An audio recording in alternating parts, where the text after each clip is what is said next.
हर्षित landmark, सपनों का घर जैसा आप चाहते हैं हम बनाते हैं। 1, 2 एवं 3 BHK ready position flats. Call 9827 321 321।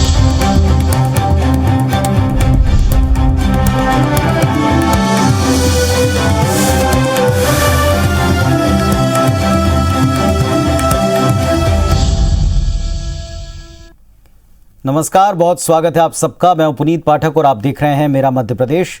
Madhya Pradesh की दिन भर की बड़ी खबरें विस्तार से देखेंगे। हरदा जिले में बिजली का बिल नहीं भरने की वजह से किसानों के खाते सीज करने का मामला सामने आया। इस मामले में पूर्व सीएम कमलनाथ ने बीजेपी सरकार को घेरा है। उन्होंने कहा, खुद को किसान पुत्र बताने वाले शिवराज सिंह की एक ऐसी किसान विरोधी तानाशाह सरकार प्रदेश के कृषि मंत्री के क्षेत्र हरदा में किसानों से बिजली बिल वसूली के लिए उनके खाते सीज कर दिए।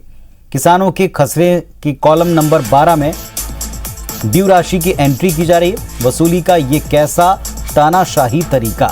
कमलनाथ ने मांग की कि वसूली के इस निर्णय को वापस लिया जाए, किसानों को उनके पूर्व बकाया राहत और बीमा राशि का भुगतान किया जाए, उनके खाते होल्ड पर सेटाए जाएं और ऐसा नहीं होने पर कांग्रेस पार्टी ने किसानों के साथ मिलकर सड़क पर उतरकर आंदोलन की चेतावनी दी।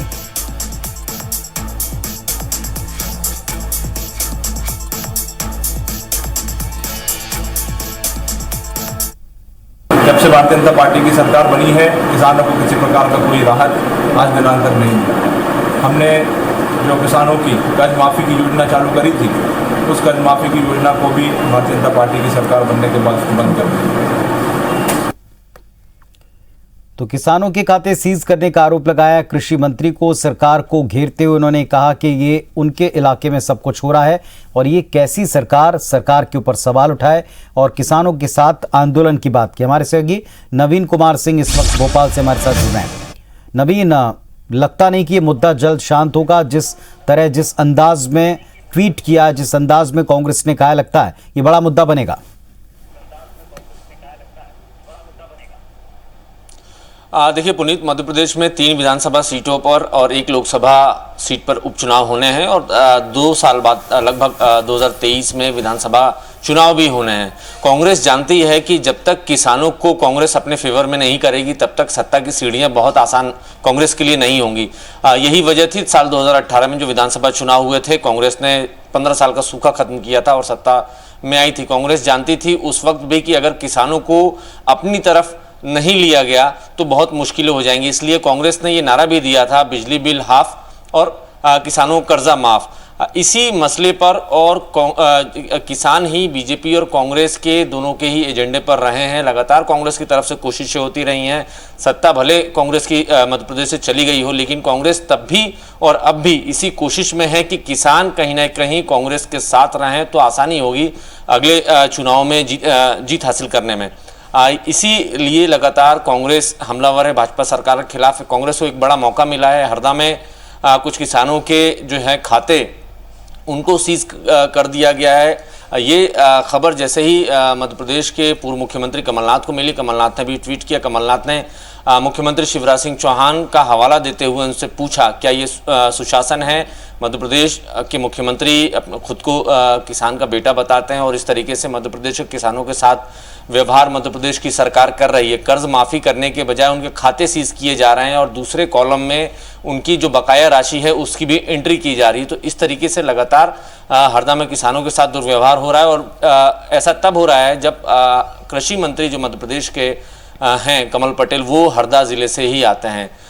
इसी बात को आगे बढ़ाते हुए पूर्व कृषि मंत्री सचिन यादव भी काफ़ी तल्ख हुए हैं। उन्होंने आंदोलन की चेतावनी दी है। उन्होंने कहा है कि मध्य प्रदेश में किसानों को डरने की ज़रूरत नहीं है, कांग्रेस पार्टी उनके साथ खड़ी है।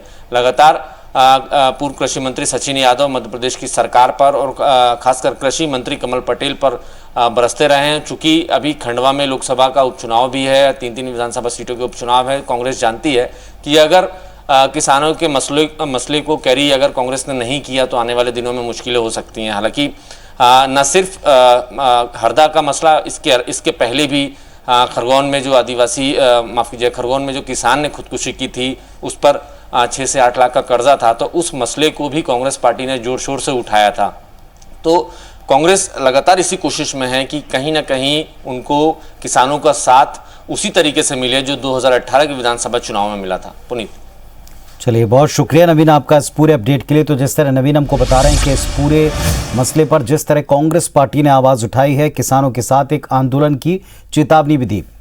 मुख्यमंत्री शिवराज सिंह चौहान आज जन दर्शन यात्रा के तहत सतना के रैगांव पहुंचे, जहां जनसभा को संबोधित करते हुए उन्होंने मुख्यमंत्री भू अधिकार योजना शुरू करने का बड़ा ऐलान किया। योजना के तहत भूमिहीन गरीब परिवार को सरकारी जमीन पर प्लॉट दिया जाएगा। सीएम शिवराज सिंह ने कहा कि शासकीय जमीन न होने पर प्राइवेट लैंड खरीद कर गरीबों को योजना का लाभ देंगे। मुख्यमंत्री ने मंच से खनिज मंत्री को निर्देश दिया कि किसान जिस भूमि पर खेती करता है वहां से चूना पत्थर नहीं निकाला जाएगा, न ही किसान की जमीन पर किसी भी प्रकार का कोई खदान लगाई जाएगी। सीएम ने रैगांव में कॉलेज खोलने, राइज स्कूल खोलने, खेल स्टेडियम बनाने और रैगांव स्वास्थ्य केंद्र को सामुदायिक स्वास्थ्य केंद्र में तब्दील करने की घोषणा की। रैगांव में सभा के बाद सीएम ने कई गांव से गुजरते हुए रोड शो किया। इस दौरान उन्होंने ग्रामीणों से मुलाकात की। सीएम कोठी में सभा कर अपनी यात्रा का समापन उन्होंने किया। यहाँ उन्होंने कई महत्वपूर्ण घोषणाएं की। सीएम शिवराज सिंह का ये दौरा रैगांव विधानसभा उपचुनाव से जोड़कर देखा जा रहा है।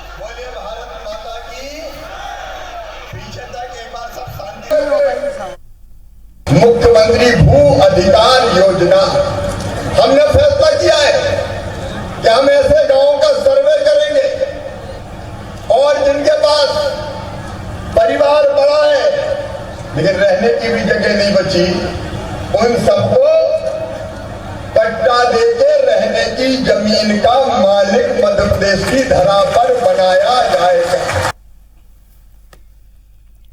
मध्य प्रदेश में सत्ता और संगठन में तालमेल और इनमें जुड़े फैसलों के लिए बीजेपी के दिग्गज नेताओं की बैठक हर महीने नियमित तौर पर होगी। हाल ही में सीएम शिवराज सिंह, केंद्रीय मंत्री नरेंद्र सिंह तोमर और बीजेपी संगठन के बड़े पदाधिकारियों की बैठक को उसी तौर पर देखा जा रहा है। आने वाले दिनों में इसी तरह की बैठकें नियमित तौर पर होती रहेंगी, जिसमें पार्टी के निर्णय, संगठन के आगामी कार्यक्रम और सत्ता में होने वाले बड़े फैसले और योजनाओं पर मंथन होगा। सूत्रों की माने तो बड़े प्रशासनिक फेरबदल पर भी दिग्गज नेताओं की बैठक में चर्चा होगी। हर बैठक में केंद्रीय नेतृत्व के प्रतिनिधि के तौर पर राष्ट्रीय सह संगठन मंत्री शिव प्रकाश और प्रदेश प्रभारी मुरलीधर राव मौजूद रहेंगे। सत्ता संगठन में समन्वय, सामूहिक फैसले के लिए दिग्गज नेताओं की बैठकों को मिशन 2023 और उसके पहले खंडवा लोकसभा और 3 विधानसभा उपचुनाव की तैयारियों से जोड़कर भी देखा गया। कांग्रेस ने इस पर निशाना साधा।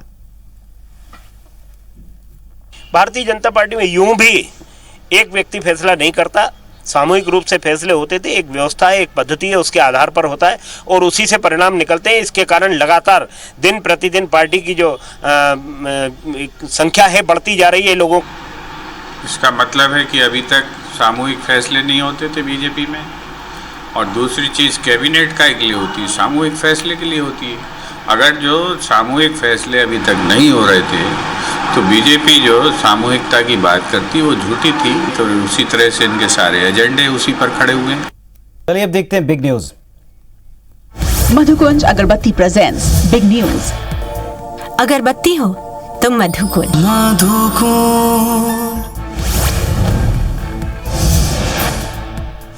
संयुक्त राष्ट्र महासभा के 76वें सत्र को प्रधानमंत्री नरेंद्र मोदी ने संबोधित किया। इस दौरान प्रधानमंत्री ने कहा कि अफगानिस्तान की धरती का इस्तेमाल आतंकवाद के लिए ना हो, आतंकवाद को हर हाल में रोकना होगा।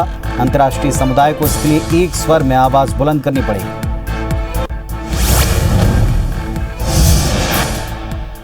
पश्चिम बंगाल बीजेपी के नवनियुक्त अध्यक्ष सुकांत मजूमदार को केंद्र ने जेड कैटेगरी की सिक्योरिटी दी। उनकी सुरक्षा सीआईएसएफ के जवान करेंगे। उन्हें जेड श्रेणी की सुरक्षा देने के लिए सीआईएसएफ को गृह मंत्रालय का आदेश मिला है।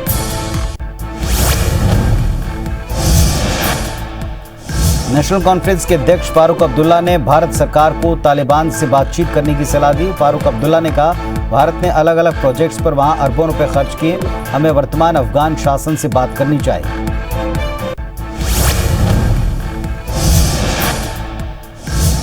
पंजाब कैबिनेट के नए मंत्रियों की लिस्ट फाइनल हो चुकी है। कैप्टन अमरिंदर सिंह के करीबी 5 मंत्रियों की छुट्टी कर दी गई। नई कैबिनेट में 7 नए मंत्री शामिल किए जाएंगे। मुख्यमंत्री चरणजीत चन्नी ने गवर्नर बीएल पुरोहित से मुलाकात की और मुलाकात के बाद मुख्यमंत्री ने कहा कि शाम 4:30 बजे सभी मंत्रियों का शपथ ग्रहण होगा।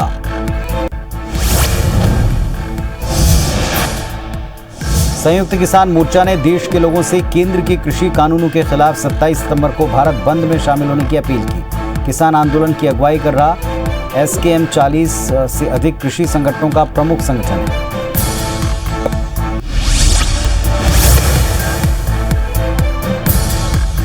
सीबीआई और ACB भोपाल विंग ने एम्स भोपाल के डिप्टी डायरेक्टर धीरेन्द्र प्रताप सिंह को 1 लाख रुपए की रिश्वत लेते रंगे हाथ पकड़ा। धीरेन्द्र प्रताप सिंह ने 40 लाख रुपए का बिल पास करने के लिए दवा सप्लायर से 2 लाख रुपए की मांग की। इसके बाद 1 लाख रुपए में सौदा तय कर दिया।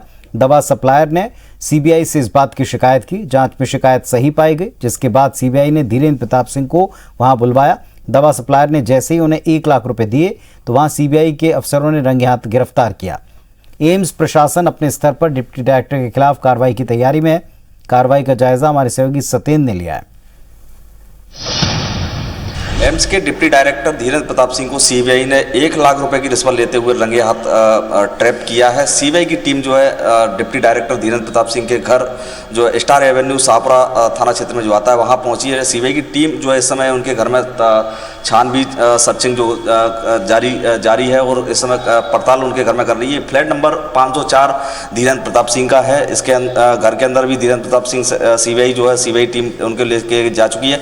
घर में सिर्फ उनकी पत्नी, माँ और बच्चे मौजूद हैं। घर के अंदर ही सीबीआई की टीम है जो इस समय छानबीन और तफ्तीश कर रही है। बताया जा रहा है कि दवा सप्लायर थे जिनका 40 लाख रुपए का बिल पेंडिंग पड़ा हुआ था। उस बिल के एवज में 5% के इन्होंने धीरेन्द्र प्रताप सिंह ने रिश्वत मांगी थी। सौदा 2 लाख रुपए में तय हुआ था, लेकिन बात जो है फिर 1 लाख रुपए में तय हो गई और इसके बाद सीबीआई से जो दवा सप्लायर थे उन्होंने शिकायत की थी। उसके बाद सीबीआई ने तय योजना मुताबिक जो एम्स के डायरेक्टर धीरेन्द्र प्रताप सिंह उनको शाहपुरा थाना क्षेत्र के पास में 1 लाख रुपए की रिश्वत लेते हुए रंगे हाथ गिरफ्तार कर लिया। फिलहाल सीबीआई की टीम धीरेन्द्र प्रताप सिंह के घर के अंदर मौजूद है और सर्चिंग की कार्रवाई जारी रखी हुई है। कैमरामैन वीरेंद्र नागर के साथ सत्येंद्र सिंह भदौरिया, IBC 24 भोपाल। तो इस बुलेटिन में फिलहाल इतना ही। खबरों अपडेट्स के लिए आप देखते रहें IBC 24। नमस्कार।